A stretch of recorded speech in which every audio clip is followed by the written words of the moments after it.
ایمان پر خاتمہ یا الہی، ایمان پر خاتمہ یا الہی، ایمان پر خاتمہ یا الہی۔ الحمدللہ رب العالمین والصلاة والسلام علی سید المرسلین، اما بعد فاعوذ باللہ من الشیطان الرجیم، بسم اللہ الرحمن الرحیم۔ پڑھیے الصلاة والسلام علیک یا رسول اللہ وعلی آلک واصحابک یا حبیب اللہ،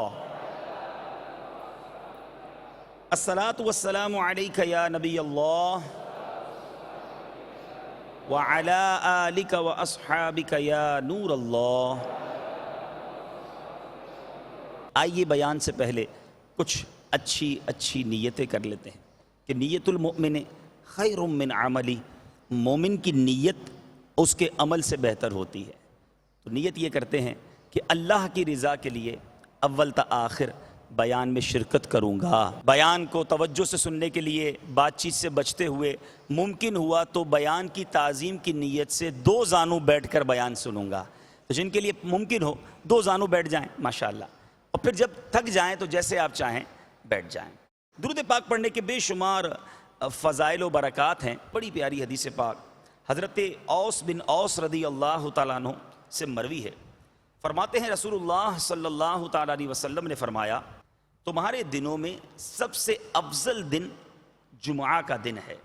فرمایا اسی دن آدم علیہ السلام پیدا ہوئے، اسی دن ان کی وفات ہوئی، اسی دن سور پھونکا جائے گا اور اسی دن قیامت آئے گی۔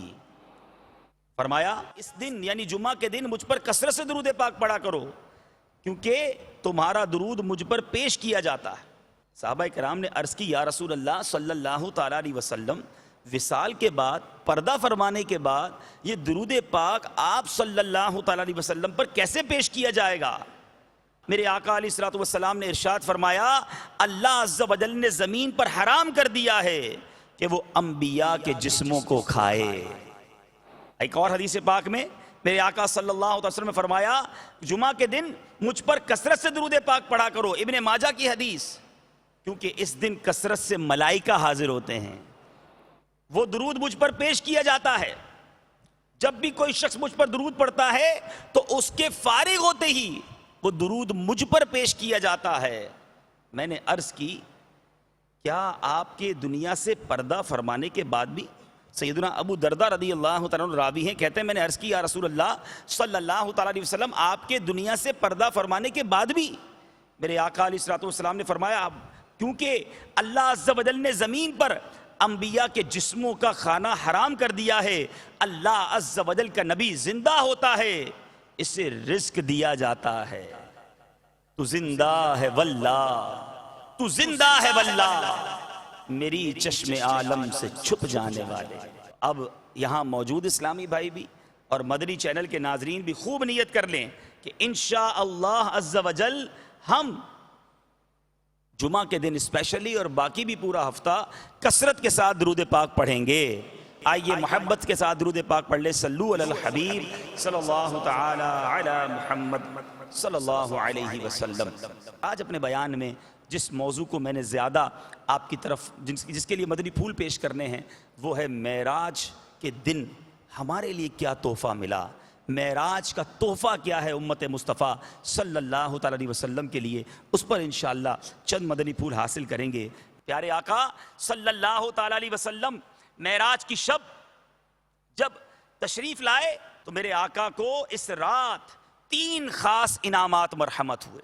شب معراج 3 خاص تحفے ملے ہیں، ہمیں یہ معلوم بھی ہونا چاہیے اور جھوم جائیے۔ نمبر 1 سورہ بقرہ کی آخری آیتیں، یہ پیارے آقا علیہ السلام کو اس خصوصی رات عطا ہوئی۔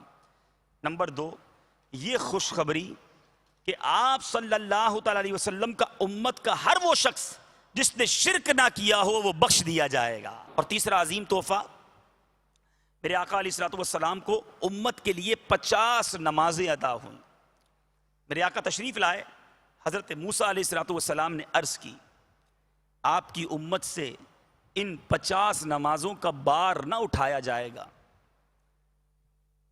آپ واپس جائیے اور اللہ تبارک و تعالیٰ سے تخفیف کی گزارش کیجئے۔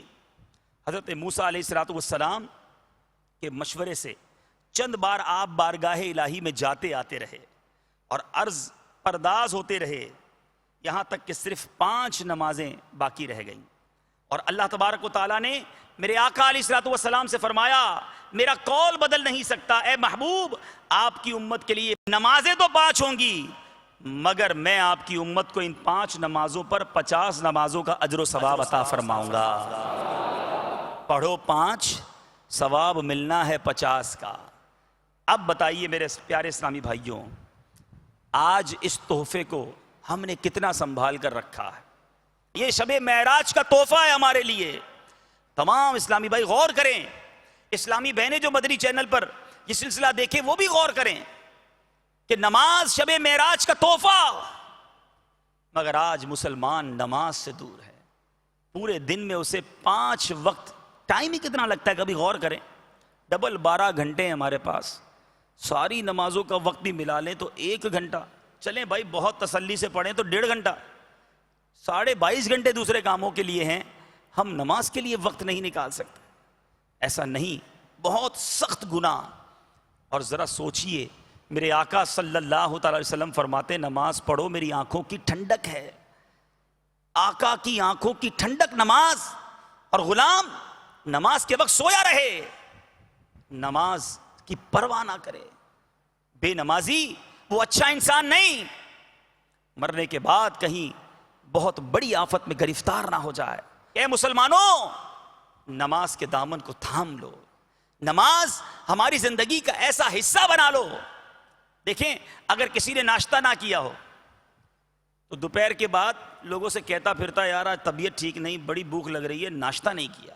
کچھ لوگوں کی چائے پینے کی ایسی عادت ہوتی ہے کہ چائے نہ پئیں تو سر میں درد، کئی لوگوں کو کہنا شروع کر دیتے ہیں میں نے چائے نہیں پی آج۔ دوپہر کا کھانا نہ کھائیں تو رات تک کئی لوگوں کو بتا بیٹھتے ہیں کھانا نہیں کھایا، حالانکہ بھوک نہیں ہوتی پھر بھی سر پہ ایک ٹینشن سوار ہے، لنچ نہیں کیا۔ کیوں؟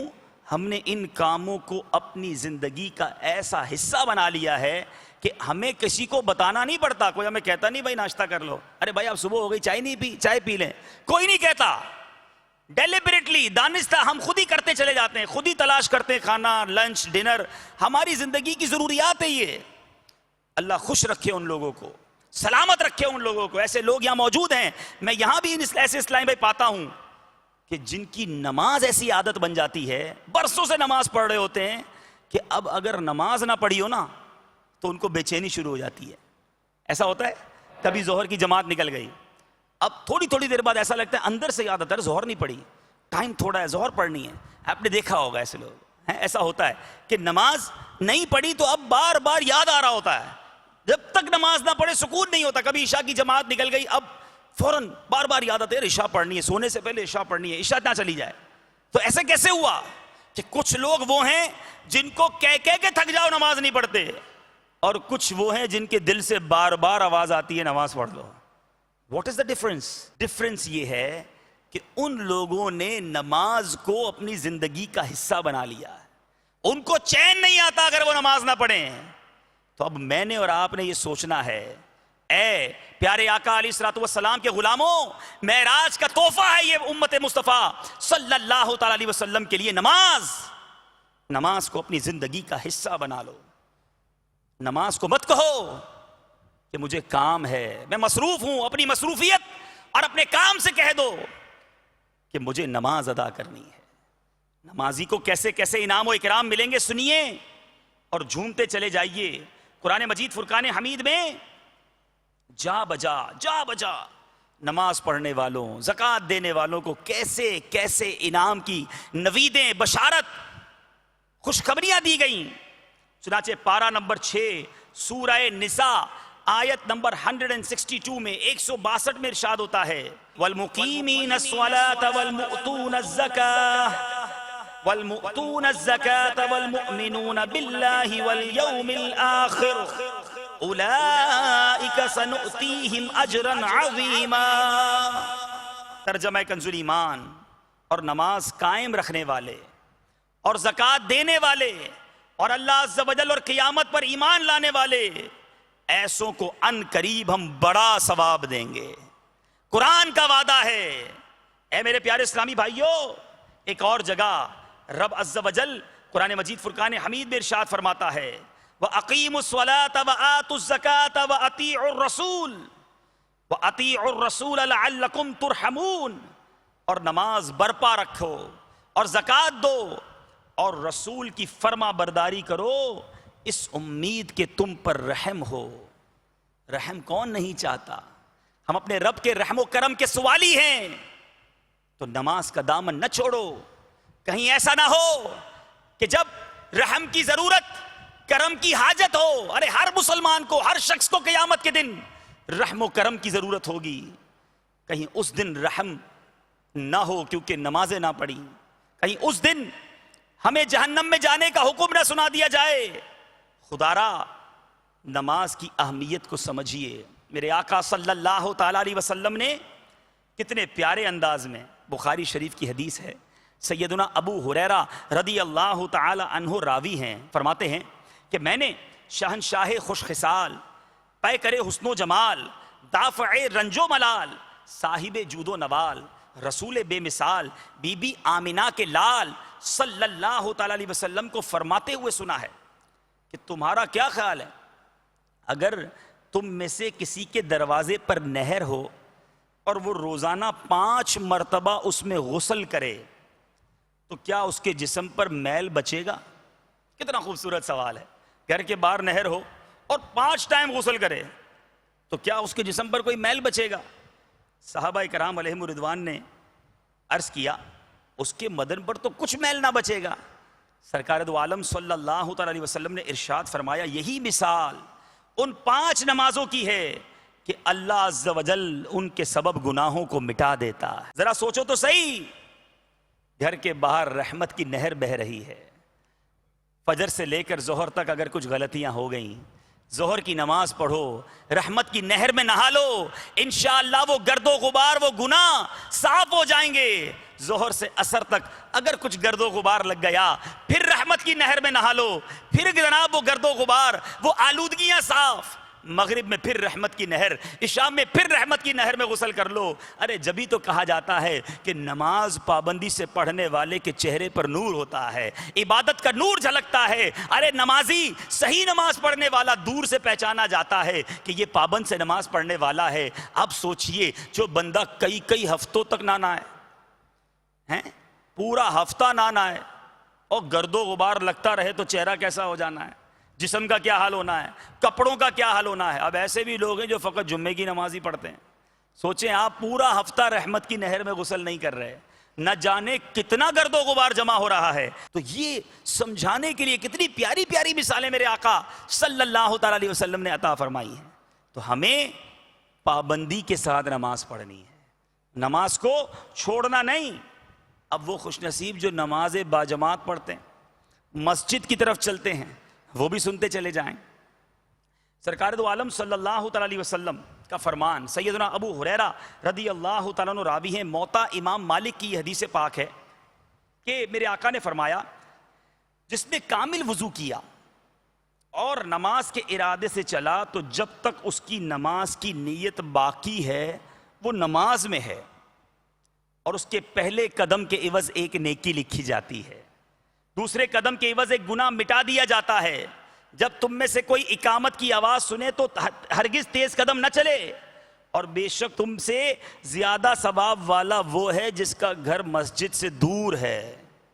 جی جناب، لوگ کہتے ہیں جناب گھر بڑا دور ہے مسجد سے، اس لیے جماعت میں نہیں پہنچ پاتا۔ میرے آقا کہتے ہیں اس کو زیادہ ثواب جو مسجد سے دور۔ صحابہ کرام علیہم رضوان نے سیدنا ابو ہریرہ رضی اللہ تعالیٰ عنہ سے پوچھا کہ اے ابو ہریرہ یہ کیا وجہ ہے کہ جس کا گھر دور وہ زیادہ ثواب والا؟ سیدنا ابو ہریرہ رضی اللہ تعالیٰ عنہ نے فرمایا زیادہ قدم چلنے کی وجہ سے، جتنے قدم چل کر مسجد میں آئے گا اتنی نیکیاں، اتنا ثواب۔ تو اے مسجد سے دور رہنے والوں، کوشش کرو کہ ساری کی ساری نمازیں مسجد میں با جماعت ادا کی جائیں۔ اب رات میں مسجد کو لوگ نہیں جاتے، اندھیری رات ہے، ڈیفیکلٹ محسوس ہوتا ہے، ہیں؟ سنو، اندھیری رات میں جو خوش نصیب مسجد کو جاتے ہیں، اللہ اللہ کیسے خوش نصیب. سیدنا ابو دردہ رضی اللہ تعالیٰ عنہ سے روایت، شہنشاہ مدینہ، قرار قلب و سینہ، صاحب معطر پسینہ، باعث نزول سکینہ، فیض گنجینہ، صلی اللہ تعالیٰ علیہ وسلم کا فرمان باقرینہ، جو رات کے اندھیرے میں مسجد کی طرف چلے قیامت کے دن اللہ عز و جل سے منور ہو کر ملے گا.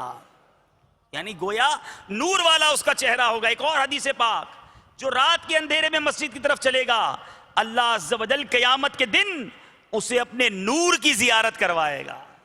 ارے یہ اندھیرا برداشت کر لو، قیامت کے دن نور مل جانا ہے. ایک اور بڑی خوبصورت حدیث پاک ابو داؤد شریف کی، سیدنا بریدہ رضی اللہ تعالیٰ عنہ سے روایت، نور کے پیکر، تمام نبیوں کے سرور صلی اللہ تعالیٰ علیہ وسلم نے فرمایا، رات کی تاریکی میں مسجد کی طرف چلنے والوں کو قیامت کے دن ملنے والے کامل نور کی بشارت دے دو. خوش نصیب ہیں وہ اسلامی بھائی جو صدائے مدینہ لگاتے ہیں. کتنے خوش نصیب، رات کے اندھیرے میں خالی خود مسجد نہیں جاتے، اندھیری گلیوں میں گھوم گھوم کر لوگوں کو فجر کے لیے جگاتے ہیں. دعوت اسلامی کے مدنی ماحول میں ایک مدنی انعام صدائے مدینہ بھی ہے. خوش نصیب عاشقان رسول فجر کی نماز سے پہلے اٹھتے ہیں اور اب دیگر نمازیوں کو، دیگر مسلمانوں کو اٹھاتے ہیں نماز فجر کے لیے اور وہ مسجد کی طرف چلتے ہیں. وہ خوش نصیب ہیں لوگ جو فجر کی نماز باجماعت مسجد میں ادا کرتے ہیں. یہاں موجود اور مدنی چینل کے ناظرین بھی نیت کریں کہ نمازیں پوری بھی پڑھنی ہیں، باجماعت بھی پڑھنی ہے اور فجر بالخصوص باجماعت پڑھنی ہے. سبحان اللہ. ایک اور بڑی پیاری فضیلت کہ میرے پیارے اسلامی بھائیوں، کئی لوگوں کو دیکھا نماز تو پڑھ لیتے ہیں، سنتوں اور نفل میں کچھ کمزوری لے آتے ہیں، ڈنڈی مار دیتے ہیں، جلدی کرتے ہیں. ایسا نہیں کرنا چاہیے. کتنی فضیلت ہے، اتنی بڑی نعمت سے آپ محروم ہو رہے ہیں. مسجد تک بھی آ گئے، وضو بھی کیا، وقت بھی نکالا، نماز بھی پڑھی اور سنتیں اور نفل چھوڑ کر جا رہے ہیں. ایسا نہ کریں. یہ آپ رحمت کے دریا سے بہت کچھ لے جا سکتے تھے. سنیے اور جھومیے.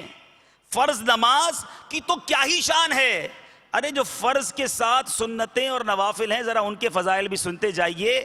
اور آج معراج کا تحفہ جو نماز ہمیں عطا ہوئی ہے اس کے مزید فضائل سن کر اپنے دل میں یہ نیت مضبوط کرتے جائیے کہ ہم نے پابندی کے ساتھ نماز کو ادا کرنا ہے. ام المومنین حضرت سیدتنا ام حبیبہ بنت ابی سفیان رضی اللہ تعالی عنہا فرماتی ہیں، میں نے خاتم المرسلین صلی اللہ تعالی علیہ وسلم کو فرماتے ہوئے سنا، جو مسلمان اللہ عز و جل کی رضا کے لیے روزانہ 12 رکعت نوافل ادا کرے گا اللہ عز و جل اس کے لیے جنت میں ایک گھر بنائے گا. اب میرے پیارے اسلامی بھائیو، وہ 12 رکعتیں کون سی ہیں؟ 4 رکعتیں ظہر سے پہلے، 2 رکعتیں ظہر کے بعد، یہ جو سنتیں ہیں ان کا ذکر ہو رہا ہے، اور 2 رکعتیں مغرب کے بعد، 2 رکعتیں عشاء کے بعد اور 2 رکعتیں فجر سے پہلے. یہ جو پورے دن میں سنتیں ہیں، ٹھیک ہے، وہ اگر کوئی پابندی سے ادا کر لے تو یہ 12 رکعتوں والی فضیلت، جنت میں گھر ملنے والی فضیلت اسے حاصل ہو جائے گی. اب ظہر کی سنتیں کس قدر مبارک ہیں ذرا غور سے سنیے. ام المومنین سیدتنا عائشہ صدیقہ رضی اللہ تعالی عنہا روایت فرماتی ہیں، مسلم شریف کی حدیث ہے، نور کے پیکر تمام نبیوں کے سرور صلی اللہ تعالی علیہ وسلم نے فرمایا، فجر کی 2 رکعتیں دنیا اور جو کچھ اس دنیا میں ہے سب سے بہتر ہیں. اور ایک روایت میں ہے کہ یہ 2 رکعتیں مجھے ساری دنیا سے زیادہ محبوب ہیں. فجر سے پہلے والی جو 2 سنتیں ہیں اس کی فضیلت بھی آپ نے سنی. اب فجر سے آتے ہیں ظہر کی طرف. سیدتنا ام حبیبہ رضی اللہ تعالی عنہا فرماتی ہیں، میں نے سرکار والا تبار، ہم بے کسوں کے مددگار، شفیع روز شمار، 2 عالم کے مالک و مختار، حبیب پروردگار صلی اللہ تعالی علیہ وسلم کو فرماتے ہوئے سنا، جو شخص پابندی کے ساتھ ظہر سے پہلے اور بعد میں 4 رکعتیں ادا کرے گا. ظہر سے پہلے کی 4 سنتیں، پھر 2 سنتیں اور 2 نفل. ٹھیک ہے، شارٹ والی نماز کچھ لوگوں نے بنا لی ہے. کسی سے پوچھو، بچوں کو بھی یہی یاد ہوتا ہے، بیٹا ظہر میں کتنی رکعتیں؟ 4 4 2. وہ آخری والی 2 کہاں گئی؟ وہ تو گھر والے پڑھتے ہی نہیں. اچھا عصر میں کتنی ہے؟ 4. وہ پہلے والی 4 کہاں گئی؟ نہیں ہمیں تو یہی بتایا 4 پڑھنی ہے. مغرب 3 2، عشاء 4 2 3. ارے شروع سے یہ ٹریننگ دے دی کہ یہی شارٹ والی نماز ہی پڑھنی ہے، سنتیں نوافل سنتیں غیر موقدہ نہیں. خود بھی پڑھیں، اپنے بچوں کو بھی ذہن دیں کہ یہ رحمتیں اور برکتیں لوٹنے والے کام ہیں، اس سے کیوں محروم رہیں. اب کیا ہوا؟ فرمایا جو شخص پابندی کے ساتھ ظہر سے پہلے اور بعد میں 4 رکعتیں ادا کرے گا، اللہ عز و جل اس پر جہنم کو حرام فرما دے گا. جبکہ ایک روایت میں ہے کہ اس کے چہرے کو جہنم کی آگ کبھی نہ چھو سکے گی. یہ ظہر کی پہلے 4 رکعتیں اور بعد کی 4 رکعتوں کی فضیلت سنیے. اب عصر سے پہلے 4 رکعتیں پڑھتے ہیں، اس کی فضیلت بھی سن لیں. حضرت سیدنا ابن عمر رضی اللہ تعالیٰ عنہ سے روایت، نور کے پیکر تمام نبیوں کے سرور صلی اللہ تعالیٰ علیہ وسلم نے فرمایا اللہ عز و جل اس شخص پر رحم فرمائے جو عصر سے پہلے 4 رکعتیں ادا کرتا ہے. ایک اور جگہ میرے آقا نے فرمایا جو عصر سے پہلے 4 رکعتیں ادا کرے گا اللہ عز و جل اس کے بدن کو جہنم پر حرام فرما دے گا. دکان پہ بیٹھے رہیں گے، اذان ہوئی، ارے ابھی تو اذان ہوئی ہے، ابھی تو 10 منٹ باقی ہیں، بیٹھو بیٹھو، ابھی بھی 5 منٹ ہیں، ارے ابھی جب اقامت ہوگی چلیں گے تو رکوع تک پہنچ جائیں گے.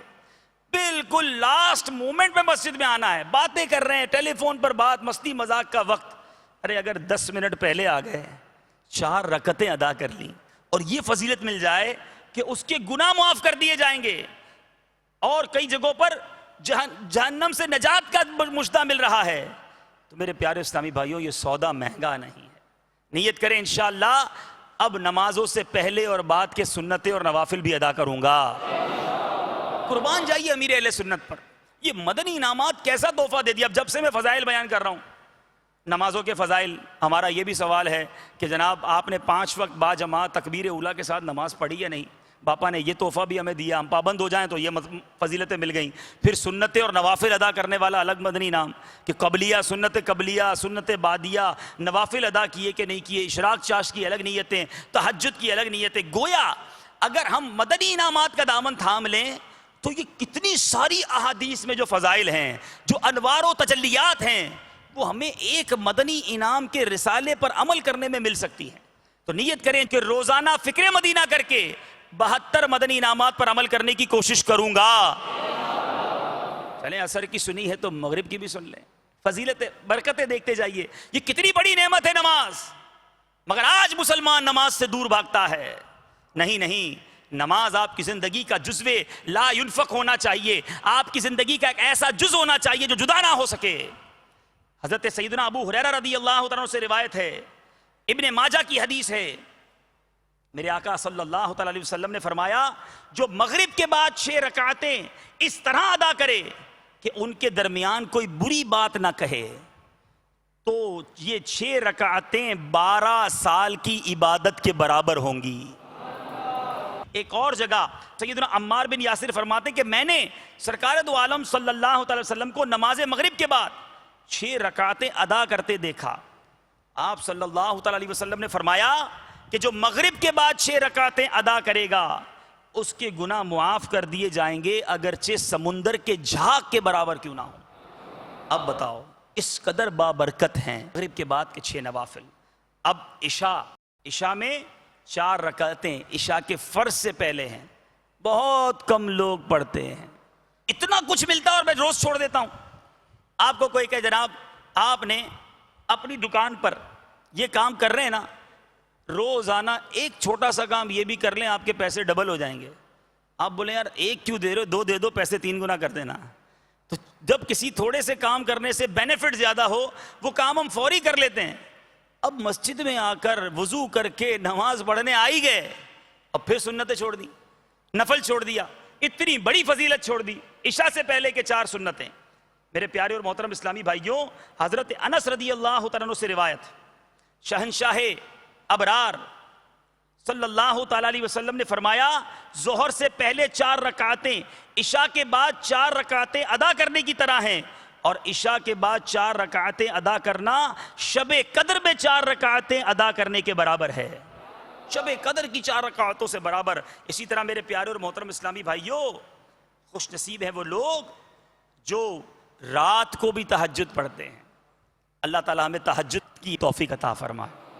اس کی بھی فضیلت کہ حضرت سیدنا ابو مالک اشعری رضی اللہ عنہ سے روایت، میرے آقا صلی اللہ تعالی وسلم نے فرمایا بے شک جنت میں کچھ ایسے محلات ہیں جس میں آر پار نظر آتا ہے. اللہ عز و جل نے وہ محلات ان لوگوں کے لیے تیار کیے ہیں جو محتاجوں کو کھانا کھلاتے ہیں، سلام کو عام کرتے ہیں، اور رات کو جب لوگ سو رہے ہوتے ہیں تو نماز پڑھتے ہیں. تو یہ ہے نماز، یہ ہے عظمت نماز کی. نماز اللہ عز و جل کی خوشنودی کا سبب ہے. نماز سے روزی میں برکت ہوتی ہے. نماز بیماریوں کو دور کر دیتی ہے. نماز مومن کی معراج ہے. نمازی کو قبر میں روشنی نصیب ہوگی. نماز اندھیری قبر کا چراغ ہے. نماز پل صراط پر ثابت قدمی عطا کرتی ہے. نمازی کو قیامت کے روز سرکار علیہ الصلوۃ والسلام کی شفاعت نصیب ہوگی. اور نمازی کے لیے سب سے بڑا انعام یہ ہے کہ بروز قیامت اسے اللہ عز و جل کا دیدار کروایا جائے گا. اے میرے اسلامی بھائیوں، نماز پڑھ لو، نماز پر پابندی اختیار کر لو، کیونکہ نماز نہ پڑھنا یہ بہت برا کام. روایتوں میں آتا ہے بے نمازی جو شخص جان بوجھ کر ایک نماز قضا کر دیتا ہے اس کا نام جہنم کے دروازے پر لکھ دیا جاتا ہے، جس دروازے سے وہ جہنم میں داخل ہوگا.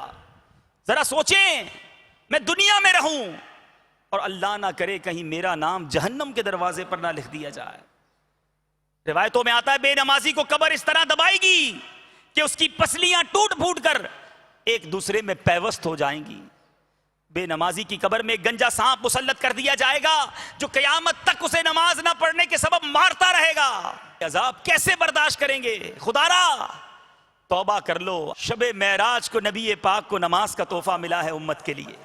اے امتیوں، نماز کو تھام لو، سچے پکے نمازی بن جاؤ. ایک اور بہت بڑا مسئلہ یہ ہے کہ نماز پڑھتے بھی ہیں تو صحیح طریقے سے پڑھنے نہیں آتی، کیونکہ نماز میں بہت ساری شرائط ہیں، اس کے فرائض ہیں، اس کے واجبات ہیں. ہم نماز تو پڑھتے ہیں مگر طہارت ضروری. کتنوں کو فرض غسل صحیح معنوں میں کرنے آتا ہے؟ غسل کے فرائض کن کو پتا؟ وضو کے فرائض کتنے لوگ جانتے ہیں؟ تلاوت اور تجوید کے قوانین سے تلاوت کرنا کتنے جانتے ہیں؟ سجدے میں کس طرح پیشانی اور ناک کی ہڈی کو زمین پر جمانا ہے، انگلیاں کیسے لگانی ہیں، رکوع کس طرح کرنا ہے، قیام کے کیا آداب ہیں. ہم نے نماز کہیں سے سیکھی نہیں، بس اپنے باپ دادا کو دیکھا کیسے وہ پڑھتے ہیں ویسے ہی ہم نے پڑھنا شروع کر دی. ایسا تو نہ کریں. اہم ترین فریضہ اور اتنا آرڈنری انداز میں نماز کو لیا ہوا ہے. ٹھیک ہے، جیسے لوگ وضو کرتے ہیں ویسے وضو کر لیتا ہوں، جیسے نماز پڑھتے ہیں نماز پڑھ لیتا ہوں. ایسا نہ کریں. کہیں ایسا نہ ہو 15 سال 20 سال 25 سال پڑھی جانے والی نماز قیامت کے دن منہ پر مار دی جائے. تو نماز پڑھیے اس کے آداب کے ساتھ، اس کے قوانین کے ساتھ، اس کے رولز اینڈ ریگولیشنز کو فالو کرتے ہوئے. جب تو بار بار دعوت اسلامی کے مدنی ماحول میں مدنی قافلوں کی آپ کو دعوت دی جاتی ہے. یہ مدنی قافلوں میں کیا ہوتا ہے؟ کوئی پکنک نہیں منائی جاتی، کوئی آؤٹنگ کے لیے نہیں جایا جاتا. ارے ان قافلوں میں سیکھنے سکھانے کے حلقے ہوتے ہیں.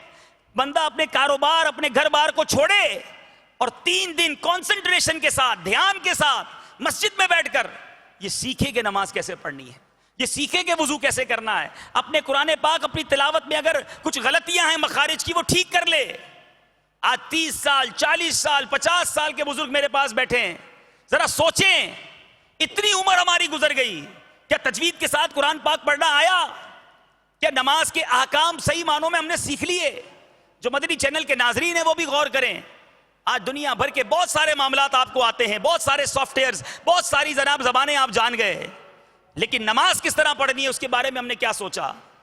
تو آئیے آج نیت کریں کہ نماز پابندی سے پڑھوں گا اور مدنی قافلوں میں سفر کر کے اپنی نماز کو درست بھی کروں گا. ایمان پر خاتمہ یا الہی، ایمان پر